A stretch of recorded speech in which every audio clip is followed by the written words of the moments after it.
and participant number 1, Rhea Credo Vigalion from BS Psychology.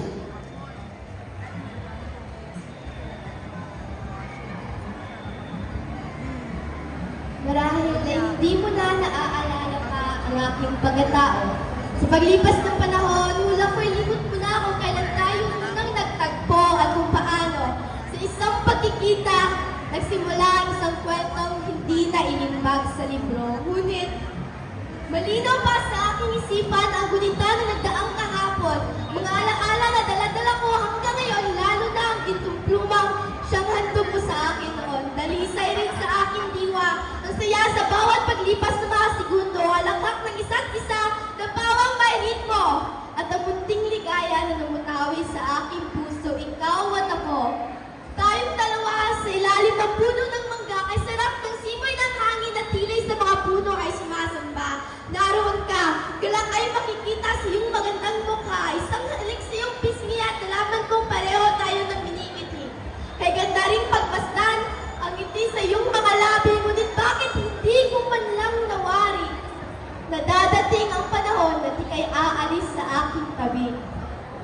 Ang pinahiram mo sa aking pintura, maramdaman ko lang ang karanasan mo sa tuwing ikay nagpipintahay na sa akin pa rin sinta. Nakasilid sa isang kahon na tanging ako lamang ang makakapagbukas. At sa bawat taong lumilipas, hangarin kong makita kang muli ay munting kumukupas.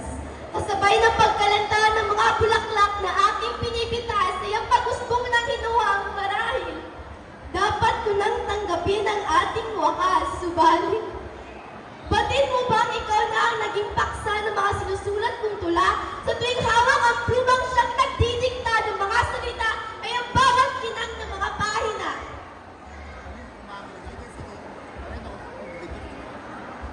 Kaya, kapangasan ba ang paghihintay sa iyo sa tabing dagat tuwing lulubog na ang araw?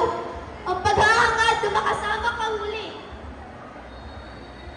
At ang pagnanais na sana'y bumalik ka na sa aking tabi, oo. Ang aking sagot sa matagal mo ng katanungan. Kung maaari mo lang mabalik ang panahong natatanong pa kita kahit sa malayuan, oo ang aking kasagutan. Ngunit wala ka na lang bigla. Marahil ay sa tagal mong naghintay ay napagod ka na at naghanap ng iba. Hindi ko matukoy ang totoong dahilan.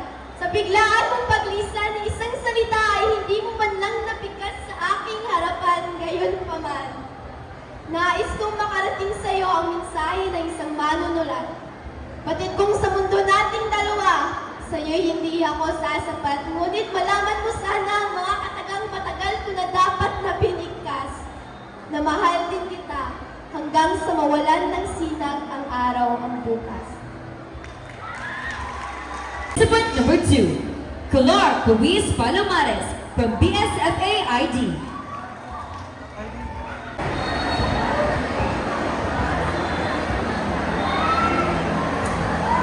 Wow! 2023! Week of Welcome! Maligayang pagdating sa lahat ng nagsipuntahan. Andito ako sa inyong harapan upang ibahagi sa inyo ang sinulat kong tula na kailangan na pagkakaisa ang pagmamahalan kung pangarap kong manatili ang iyong panahon. Kaya simulan ko sa salitang mata. Mata! Yan ang unang mong nakita nung una tayong nakita. Hindi man ako gaanong nakatitig, pero ako'y pasilip-silip lang at nabibighani sa tingin na nahuhumali na ikaw tingin malapit na mahuli.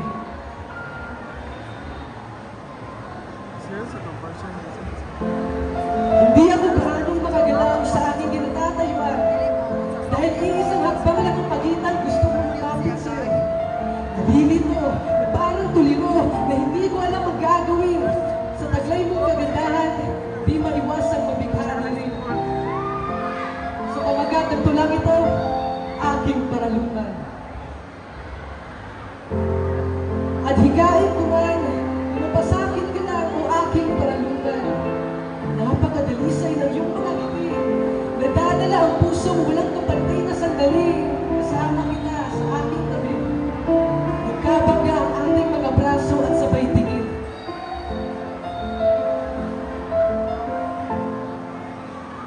Gusto kong manatili at gawin ka ng bigong tahanan. Kung pwede lang matali at itabig ang dalawa nating pusong tumitibok pag magkita sa dati nating tagpuan. Hindi man ako sigurado kung ikaw ang aking kapalaran. Nakikita ko yan sa badhin ng mga kamay. Hindi na dyan nakabatay dahil ang sinisigaw ng puso ang iyong pangalan. Pangalan mo ang gustong ilagay pagkatapos sa salitang mahal kita. Pero pangarap ko, apelyido mo naman ang ipalit pagkatapos dumumpa sa simbahan kasama ka. Naadalhin ka sa paraisong puno ng kasiyahan. Ipaparamdam ang pagmamahal na sa imahinasyon mo lang noon nararanasan. Nakarating din lahat ng yan sa panahon ng di mo inaasahan. Ngayon, nandito ako para sa'yo. Aawitan ka ng kundiman, sabay ng pagtugtog ng gitara sa ilalim ng maliwanag na buwan. Kumikinang ang mga bituin, kagaya sa iyong mga ngiti na kay sarap pagmasdan sa kalangitan. Nakikita kita. Ramdam ang simoy ng hangin habang yakap mo ang katawan na nagpapainit sa malamig kong puso. Sabay halik sa iyong noo, kay ganda mo. Ako ang Ginoo na mag-aalaga sa iyo o aking binibini. Sa akin ka lang at iyong-iyo lang ako. Mahal, tayong dalawa ay iisa lang ang hangarin. Na ibigin ang isa't isa at araw-araw kang pipiliin. Magkaisa tayo sa ating pagmamahalan. Magtulungan upang pangarap makamtan. Dahil walang pag-ibig ang magtatagal kung isa lang yung lumalaban. Tandaan mo yan, mahal kong parahuman.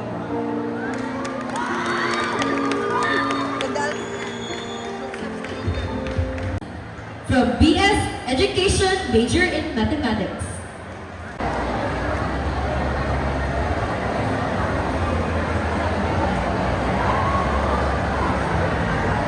Kini nga spoken poetry nga akong ipresenta kay nakakonekta sa temang Dream o Wow Panaghiusa. Kay ako nasayod nga ang tagsa-tagsa kanato diri sa kalibutan aduna usab nga tagsa-tagsang damgo nga gusto natong mabatunan. Kini nga spoken poetry nagatitulong Pagkabuot sa damgo, taliwala sa unos sa kinabuhi. Panganod sa kagablion, nga napuno sa daghang mga bituon, ilawom sa punuan nga habog, ako naginusara nga nagbarog. Magulanon nga nagtindog, samtang ang unahuna, puno sa kalibog. Naglantaw sa hayag nga ulan, samtang gadabunog ang kusog nga ulan. Katugnaw sa hangin nga akong napatian, klase-klaseng problema ang akong nasayran, mga kasakit nga akong natagamtaman. Kanusa pa ba mahunong ang tanan? Ako, usa lamang nga batanong nangandoy sa kinabuhi. Pero nganong ang oportunidad, dili ako ang gipili. Dili tuod nako, gusto nga maglatagaw. Nakabati na gyud ako, o grabe nga kahidlaw. Nabisan mo abot ang kahayag sa kabuntagon. Ang mga pagsulay, kay katulog lang gihapon. Ug bisan gani, sa pag-abot sa kaugtuhon, dili gihapon mawala ang kapait sa kagahapon.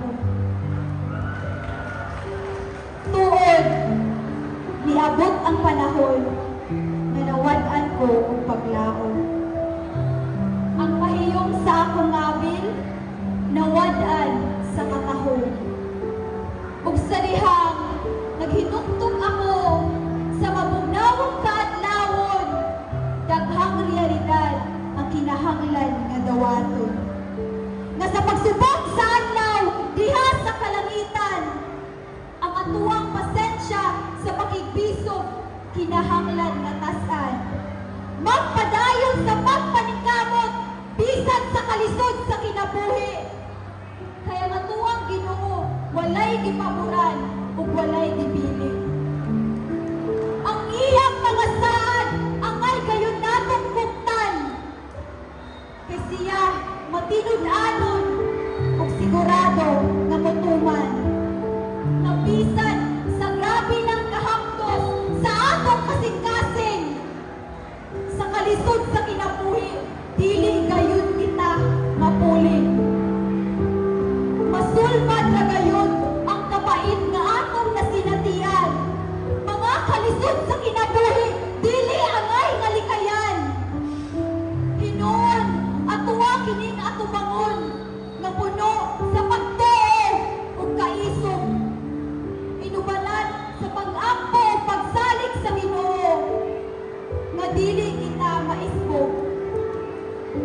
Maong ayagunong sa pagkamot sa imong mga pangandoy, kay bisan unsa kagrabe ang bawod, moabot gihapon kita sa tukoy. Bisan sa katuon sa tunog nga atong matumban, ayagunong igsoon dagan, ug makaabot ra kita sa unahan. Mga kalisod atuang tungason, ug mga kalistanan atuang antuson. Kay ang dagko ug pangandoy kaanindot nakaputon. Nabisang tuod, dili na puyuhoy ang dagat sa panahon. Sa tugmang plano sa Ginoo, kita magmalampuson padayon. Matahong na kabutagon sa tanan. Ako si Itil Mindoro from OSS Organization.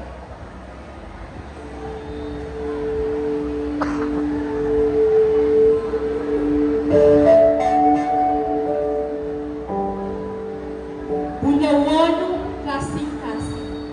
Kini nga balak nagahatag kahong sa mga kababaihan o sa Ingles pa gitawag nato kini women empowerment. Usa ang kasugdan kining balak nga akong pag-asaysayon para kini sa mga babaeng gipasakitan, nasakitan ug mga pasakitan niya po. Tuod man dili kitang gustong masakitan, pero wala kita'y laing mahimo kundi atong nalang kining dawaton. Daw susama sa usa ka kungkong nalakok, atong kasing-kasing humong kaayo kumuton. Will, hi miss. Sabihin na na siya, babae bitaw na. Ang kubo na kasi natin sa mga babaeng nakatagwis sa mga kapait. Duyog sa tumoy sa kabrakong gaugong kong kasakit. Namuasig na ng tubig sa luha tungod sa kasinating kapait. Napisan sa ligatig na bato, napupog kini tungod sa kabrakong sobra kalagit. Tungod sa lawong na kong inugkog, natagamtaman ko ang kasinating wala akong pagadamha. Mga babaeng isalikway o wala nakita ang ilang importansya. At nanan nga nagakungloog nagdalang kasakit kanila. Ang kasinating kapait nga wala'y kinutuban, daw kansang napatimaw sa akong tugan o kunahuna. Nakita ko ang usa kabulawang napulit sila mo. Naputos kini sa kaguon mo kasakit na sa bulawan nagatuog. Dali ko kining iugasan o gitrapuhan para akong dalong. Kung dito ko nakita ang usa ka bulawan nga akong paghahandungo. Malupogong kilapukan ang iputos sa mga panggos. Sa uyong sa hangin sa kalisdanan, mao'y nasungkang sa matri sa paghamdos. Kasinaan ni kapait ko walay ginutuban. Ihumong ang huyoy sa hangin sa kalisdanan, nga sa dagway ko naghaplos. Dawang yanong putang makatangkal sa samad mo ang pagsinagtanay o paghatag ng pulos. Nipatigulog ako sa upayag para dito ko pagkasaksihan, unsang kining bulawan na puno sa landag, o dito ko nahimamat ang usa ka babae nga maanyag. Nga ang bulawan nga akong napugkog maudi ay ang babae nga gipatayag. Ang babae mao ang bulawan gikan sa ngiyog nga kalapukan, puno kini sa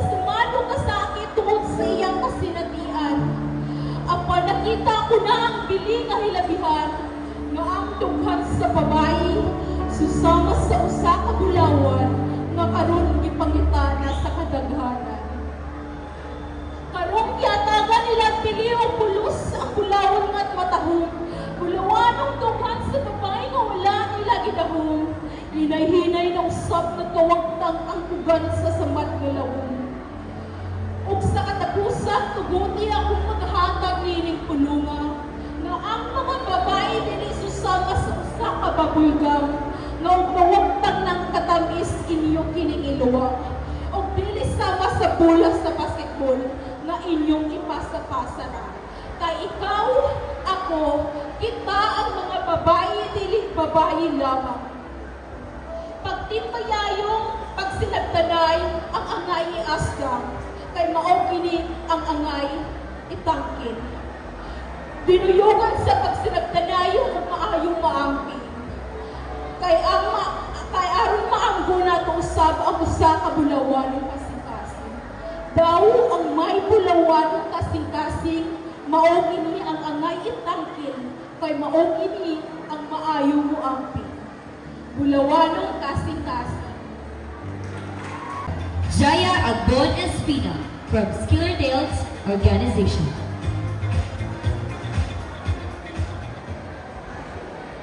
Maayong buntag kaniyong tanan. Unsa kapariha sa butang ang akong nasinati sa dihang gugma akong nabati. Sa sitwasyon karon ug mahitungod man galing sa gugma, makaingon na lang ko, lami man mahigugma, pero kadtusad sa tawo nga nahigugma sa atoa, di ba? Tanawa na gud niyo nakilira. O di ba? Maong dali ra kang masakitan, kay istorya pa lang nga wakay kasiguraduhan, imo na dayong gitunguhan. Napa, pasisad, gipugos nimo klaro, ang kung unsay naa ninyo, bisag kabalo na mo, nga hanap ra kaayo. Magahandom na hinuunta, nga unta, nahimo na lang tang usa ka tindera, kay kung bisan magkalugi-lugi pa, andang gihapon nga mobirada, para makuha na balik sa atua, katong gihimo nato ginansya. Ayaw na lang paghandom, kay dili sad sa tanang panahon, ang imong gihandom, maimuhon. Lisod sad no, ugugma na ihisgutan, kay kana, di gyud mapugnan. Pero makita ba ka og salida? Natanawan nimong, dili tanan malipayon ang kinaulihan, naapay ang ending. Salamat sa tanan. Lisod baya manukad no? Samot nagnaanad na ka sa usa ka tawo, pirming nakasuporta, pero kadtutanan nakalit rag kawala. Dili baya puta usa ka halublak, nga kung durog-durugon, grabe, magupok man, pero naadzod gihapon, magpabilin ang makaingon tag ligon. Usara baya puta ka tawo, nga may sama sa dahon, kung dili pahinungdan, inanay nga magkalunos. Nga numan, nga di mo mabati akong presensya, nga numang di ko nimo tagaan og importansya, ug nganong sa tanan na akong gipakita, nganong siya. Kulang pa di ay akong pagpatagad nimo, para lang imo sad kong makita, nga angayan sad ko sa imuha. Pero salamat ha. Salamat na lang kay akong nasayran ang realidad nga dili ko angay nga mugupod-gupod. Karon, makaingon na lang kog, abi pa lang motor nga anaa sa risinanan. O karon, okay na ang tanan. Gidawat na nako nga di gyud ka maako o di gyud ka sa ako. Ug ako lang ikaingon nga ikaw nga naminaw karon unta makamata ka sa kamatuoran nga ilhon nimo imong kaugalingon kay ang gugma dili ka ana angay magpakiloy para higugmaon ka. Hulata kay moabot rana sa imuha. Daghang salamat. Thank you so